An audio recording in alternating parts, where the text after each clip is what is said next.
તો માતાજી ભગવતી ની જોઈ. વાહ. અમારે સત સાધુ નું એવું અમારી ભગવતી ની જોઈ. વાહ વાહ વાહ. કેટલી શ્રદ્ધા. અમારી ભગવતી ની શ્રદ્ધા ગમે જર જનાવર ગમે લૂંટફાટ કરતો હોય આંધળો થઈ જાય. એ તો જે ને પોતપોતાના કર્મ માં હોય તો કરી શકે ને હોય એ નો વાપરી શકે. સંતના મન પવિત્ર થાય છે. હાવ ભક્તિ વિના જીવનમાં કાંઈ નથી. બાકી આ તો કાયમ હાલશે. હાલ આપણે પવિત્ર ભૂમિ, પાવન ભૂમિ, તપોભૂમિ એવા પર્વતાધિરાજ ગિરનારના સાનિધ્યમાં એવા ભવનાથમાં છીએ અને આગામી 5 દિવસીય શિવરાત્રીનો મેળો ભરાવા જઈ રહ્યો છે. સાધુ સંતોના સાનિધ્યમાં અનેક શ્રદ્ધાળુઓ, અનેક ભાવકો છે, દૂર દૂરથી આવી રહ્યા છે. ત્યારે આવો એ શ્રદ્ધાળુઓ સાથે વાત કરીએ વાત ગુજરાતી પર. હાલ આપણે ભવનાથના મેળામાં છીએ. દૂર સુદૂરથી લોકો આવી રહ્યા છે અને આપણે જોઈએ કે માજીઓ આવ્યા છે, અનેક બહેનો આવ્યા છે. તેમની સાથે વાત કરીએ. શું નામ છે માં? ક્યાંથી આવો છો? રાજપરાથી. શું કહેશો, આ ભવનાથનું મહત્વ શું છે? મેળો છે આજ. હા હા હા. કેવું લાગે અહીંયા આવીને? બહુ સારું લાગે. હા હા હા. તમે ક્યાં રહ્યો છો? અમે રાજપરા રહી. હા હા હા. અને તમે અત્યારે જોયો તો ગિરનારમાં આવીને કેવું લાગે? અમને બહુ દૂરો લાગે ગિરનાર તો. પેલા તમે આવતા કે આ વર્ષે જ આવ્યા? નહીં, અમે ઓણ જ આવ્યા હો બાપા. દર્શન કરવા ભગવાન. પેલાના મેળામાં અત્યારના મેળામાં કઈ ફેર? ઘણો ફેર. હા, શું ફેર લાગે અત્યારે? બહુ ફેર. સારો લાગે એમ મેળો. હા હા. બહુ રૂડો લાગે. હા. તમારું નામ શું છે? મારું નામ માલુબેન. હા. તમે ક્યાંથી આવો છો? અમે ગીર પ્રેમપરા. પેલા માણસ છે એ તો. હા હા એમ. કેવી ઉંમર હશે આઈની? આઈની ઉંમર તો મોટી હોય ને માં. ઓહો, 100 વર્ષની. અને છતાં પણ આવ્યા છે મેળો કરવા. સંતોના દર્શન કર્યા? કેવું લાગે છે દર્શન કરી? બહુ સારું લાગે. તમારું નામ શું છે? મારું નામ રામદેવ. હા. તમારી કેવડી ઉંમર હશે? મારી 60 થી 70 છે. શું કહેશો, કેવું લાગે છે અહીં સંતોના સાનિધ્યમાં? હા, અમારે તો આ બીજો ત્રીજો મેળો છે. વેલા સાધુ સત રહેતા ડુંગર ની ભીધે હા ત્યારે આવ્યા હતા. ઓહો. અને હવે અહીં આવ્યા. હવે તો આ તો બધા રોડ ઉપર. હા. પેલા ક્યાં હતું? પેલા આમ જંગલ ની માલિકો હતા. હા. બધા મોટા મોટા સાધુ નો અખેડા હા. ત્યાં ગયા હતા, ઉપર ગયા હતા રાતે. અત્યારના છોકરાઓને રસ છે આ બધું, આ ભક્તિનો ને એવો કઈ કે એ લોકો નથી આવતા? હા, ઘણોય. અમારે તો માતાજી ભગવતી ની જોઈ. વાહ. અમારે સત સાધુ નું એવું અમારી ભગવતી ની જોઈ. વાહ વાહ વાહ. અમારી કેટલી શ્રદ્ધા. અમારી ભગવતી ની શ્રદ્ધા ગમે જર જનાવર ગમે લૂંટફાટ કરતો હોય આંધળો થઈ જાય. સાહેબ એટલી અમારી નો સરવતી હોય તો અમે સારણ નો કહેવાય ને. હા હા. તમે ક્યાં રહ્યો? નેસમાં રહ્યો? અમે નેસરામાં રહીએ છીએ. હા હા હા. અને આજે મેળો કરવા આવ્યા છો? હા, અમારે પાસે મથુરાની જગ્યા છે. હા હા હા. બિલકા પાસે. એવું પણ કહે છે કેટલા લોકો કુંભમાં નો ગયા હોય એ લોકો અહીંયા આવીને સ્નાન કરે છે અથવા મેળો કરે છે, ભક્તિ અને આ દામો કુંડ નો મેળો છે, નાવાનું છે, શિવરાત્રી નું માધ્યમ છે. એ તો જે ને પોતપોતાના કર્મ માં હોય તો કરી શકે ને હોય એ નો વાપરી શકે. તમારું નામ શું છે? મારું નામ અમૃતિ. હા. કેવું લાગે છે આ મેળામાં? બહુ આનંદ આવે છે. હા હા. શું કહેશો, સંતોના દર્શન કરીને કેવું લાગે? અતિ આનંદ આવે છે. અત્યારના બેન પણ છે. બેન, તમે શું કહેશો? આપણે મોટી ઉંમરના માજી પણ જોઈએ, પણ અત્યારના બહેનો પણ આવી રહ્યા છે. શું નામ છે તમારું? સોનલબેન. કેવું લાગે છે? તમે પણ મેળામાં બહુ આવ્યા છો? આનંદ આવે છે. હા હા હા. સંતોના દર્શન કરીને. સાધુ સંતના મન પવિત્ર થાય છે. હાવ. હા હા. પહેલી વખત આવ્યા છો? નહીં, ચોથી વખત આવ્યા. ઓહો, ચોથી વખત. કાઈ ફેર લાગે છે બેન પેલાના મેળામાં અત્યારના મેળામાં તમને? હા, વધારે ફેર લાગે છે. હા હા હા. સુવિધા ને બધું થઈ ગયું છે. યુવાનો દેખાય છે અત્યારે? હા, યુવાન જ દેખાય છે. હવે કોઈ સાચું છે. વૃદ્ધા નથી દેખાતા. એટલે યુવાનોને પણ ભક્તિમાં રસ છે એવું લાગે છે? હા, રસ લાગે. અને વૃદ્ધ કરતા યુવાન જ ભક્તિ વધારે કરે છે અત્યારે. તમે ક્યારે આવ્યા આજે? કાયલમ આવ્યા, દસમના. કાલના અહીંયા જ છો? હા હા. શું કહેશો કે મેળો આખો ફરી લીધો કે હજી બાકી છે? હજી શરૂઆત કરી છે. કાલથી. શું કહેશો લોકોને કે અહીંયા આવવું જોઈએ? યુવાનોને ખાસ કરીને શું કહેશો? તમારા જેવડા બહેનો હશે તેને શું કહેશો? એને આવવું જોઈએ અને ભક્તિમાં એનો રસ વધારવો જોઈએ. ભક્તિ વિના જીવનમાં કાંઈ નથી. બાકી આ તો કાયમ હાલશે. અને આમાં સંતોનો દર્શન કરો. તમારું નામ શું છે? મારું નામ નાથું. કેવું લાગે છે અહીંયા આવીને? સરસ, સારું, મજામાં. તમે પહેલી વાર આવ્યા છો કે વર્ષો વર્ષ? બીજી વાર આવી. બીજી વખત. કેવું લાગે છે? અસલ લાગે. સંતોના સાનિધ્યમાં સંતોના દર્શન કર્યા. સારું લાગે. બહુ સારું લાગે. તો જે રીતે આપણે જોયું કે દૂર દૂરથી આવ્યા છે, નેસડામાંથી પણ આવ્યા છે, અને જે રીતે આપણે જોઈએ કે નાનાથી માંડીને મોટા, ખાસ કરીને આ વર્ષે જોઈએ તો યુવાનો પણ સૌથી વધારે દેખાય છે.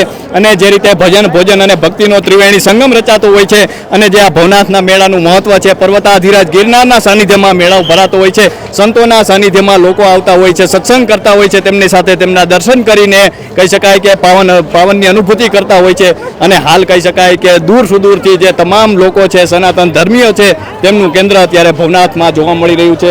અનેક લોકોનું કહેવું છે કે આ વખતે જે લોકો કહી શકાય કુંભના મેળામાં સ્નાન કરવા નથી ગયા તે લોકો અત્યારે ભવનાથમાં આવી રહ્યા છે અને સંતો પણ મૃગીકુંડમાં સ્નાન કરવાના છે અને કહી શકાય કે આ પવિત્ર ભૂમિ છે તેની પવિત્રતાને માણવા અત્યારે પવિત્રતાના દર્શન કરવા લોકો છે તે ન માત્ર સૌરાષ્ટ્ર ગુજરાત કે ભારત પરંતુ દેશ વિદેશથી આવી રહ્યા છે. શું નામ છે દાદા? નામ રણછોડભાઈ સરદારા, ક્યાંથી આવો છો તમે? જેતપુરથી. જેતપુરથી આવો છો. શું કહેશો દાદા, શિવરાત્રીના મેળાની શરૂઆત થઈ ચૂકી છે, કેવું લાગે છે? સારું કામ છે. અમે તો સાઈસ પાવા આવ્યા છે. ખાસ પાવ આવો છો? હા, દર વર્ષે આવો છો? હા, 10 વર્ષથી આવી. શું કહેશો, આ વખતે કેવું લાગે છે માહોલ? બહુ હાઈ ક્લાસ, બહુ સારો માહોલ. હજી કુંભ પણ ગયો છે ને મહાશિવરાત્રીનો મેળો જુનાગઢમાં છે તો લોકો ઓછા હોય એવું લાગે છે? ના કાલ તો બહુ હતા. કાલ રવિવારે તો બહુ માણસો હતું. તમે શું કહો, તમારું નામ શું દાદા? વાઘજીભાઈ. કેવડી ઉંમર હશે તમારી? 70 વર્ષ. કેટલા વર્ષથી તમે આવો છો અહીં? હું તો ઓણ થયો, ખોટી ક્યાં વાત કરવી. હા. કેવો માહોલ છે, કેવું અરે લાગે છે? એમાં કેવા પણ નથી.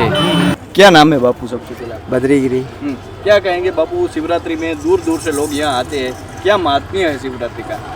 शिवरात्रि का ये महत्व है कि बड़ी शिव जी से आशा लेके आते हैं, बड़ा विश्वास लेके आते हैं। शिव पुराण के अंदर ऐसा महत्व बताया गया है कि एक साल में एक बार सभी देवी देवताओं के लिए दिन आता है उनके लिए, लेकिन भगवान शिव के लिए रात्रि आती है। तो माँ पार्वती को वचन दिया उन्होंने कि जब भी शिवरात्रि के दिन मैं आऊँगा और आपके मिलूँगा और एक रात के लिए मिलके वापस अपने ध्यान में मग्न हो जाते हैं, इसलिए ये शिवरात्रि का पर्व मनाते हैं। बापू, मृगी कुंड में स्नान करते हैं शिवरात्रि के दिन, क्या महात्म्य है उसका? क्योंकि उसका महत्व ये बताया है कि साल भर में जो भी अपनों से पाप दोष होता है तो सच्चे मन से शिव की आराधना करके उस दिन उपवास वगैरह रख के और उनके साथ में स्नान अगर करते हैं साधुओं के साथ में तो पाप दोष नष्ट होते हैं। बापू, दूर दूर से आते हैं भक्त लोग, यहाँ आते होंगे, आप क्या देखते हो? आप कितने साल से यहाँ आते हो और अब क्या आपको दिख रहा है कि बदल रहा है, क्या बदलता दिख रहा है आपको? अभी तो चारों तरफ सनातन की जय जयकार हो रही है। पहले थोड़ा कम भाव था, ईश्वर के प्रति थोड़ी कम जागरूकता थी, कम आस्था थी। अब तो परमात्मा खुद उनके घट में विराजमान होकर उनको साक्षात करवा रहे हैं, उनको खुद को दर्शन दे रहे हैं, उनको और विश्वास बढ़ गया है। इसलिए दूर दूर देश से, दूर दूर प्रांतों से आ रहे हैं और भगवान के दर्शन का लाभ ले रहे हैं। बाबू, खास करके देखें तो युवा इस बार ज़्यादा दिख रहे हैं, इसलिए कह सकते हैं कि युवाओं में भी अब कह सकते हैं कि धर्म के प्रति जो भावना है वो दिख रही कि वो लोग घूमने आते हैं। नहीं, उनके धर्म के प्रति बहुत ज़्यादा भावना हो गई उनकी। हाँ, क्योंकि आजकल जितने भी थिएटर देख रहे हैं अपन सब बंद हो गए हैं और प्रभु के प्रति, ईश्वर के प्रति और संतों के प्रति बड़ी भावनाएं स्पष्ट रूप से दिखाई दे रही है। हमारे आज के जो नौजवान युवक हैं बड़े ही समझदार और सनातन धर्म को समझने लग गए हैं और उसको लेके चल रहे हैं। बाबू, आप कहाँ से हो? मैं रतलाम से आया हूँ। हाँ, क्या कहेंगे गिरनार के बारे में? लोग दूर दूर से गिरनार में आते हैं, गिरनार के दर्शन के लिए आते हैं, और कैसा है यहाँ का माहौल? यहाँ करोड़ों ऋषि मुनियों संतों ने तपस्या की है, तो ये एक तपोभूमि है। हमारे गुरु दत्त भगवान जी ने यहाँ बरसों तपस्या करके और ये प्रकाशित कर दिया है कि अगर इस तपोभूमि में जिसके भी चरण पड़ेंगे वो खुद एक तपस्वी के रूप में स्वीकृत हो जाएगा। बाबू, ऐसा भी माना जा रहा था, बोला जा रहा था कि इस बार कुंभ मेला था तो लोग, कई लोग जो वो कुंभ मेले में गए थे तो यहाँ कम लोग आएंगे, लेकिन यहाँ भी इतने लोग आ रहे हैं, क्या कहेंगे उसके बारे में? कुंभ मेले के बारे में थोड़ा क्या कहेंगे? तो ये भारत के चारों दिशाओं में सनातन की जय जयकार हो रही है। जो अनुभव अपन नहीं लगा पा रहे थे उसको परमात्मा ने साकार करके ने दिखाया, जनता को और जागरूक किया कि जितनी जनता प्रयाग में सरकार ने जो अंकित आंकड़ा किया था उससे ज़्यादा आ गई। लेकिन यहाँ पे भी आप देख ही रहे हैं माहौल ऐसा कैसा ही है और ऐसे कैसे संत आए हुए हैं और ऐसी कैसी भीड़ लगी हुई है और ऐसी कैसी आस्था है। बाबू, इतने नौजवानों को देख रहे हैं, क्या कहेंगे कि कई सारे नौजवान अभी आपको देख रहे होंगे, तो सनातन के बारे में क्या कहें? क्या है सनातन? सनातन इसको कहते हैं जो सब धर्मों को लेकर चलते हैं, उसको सनातन कहते हैं। सभी धर्मों को मानने वाले ही सनातन धर्मी होते हैं।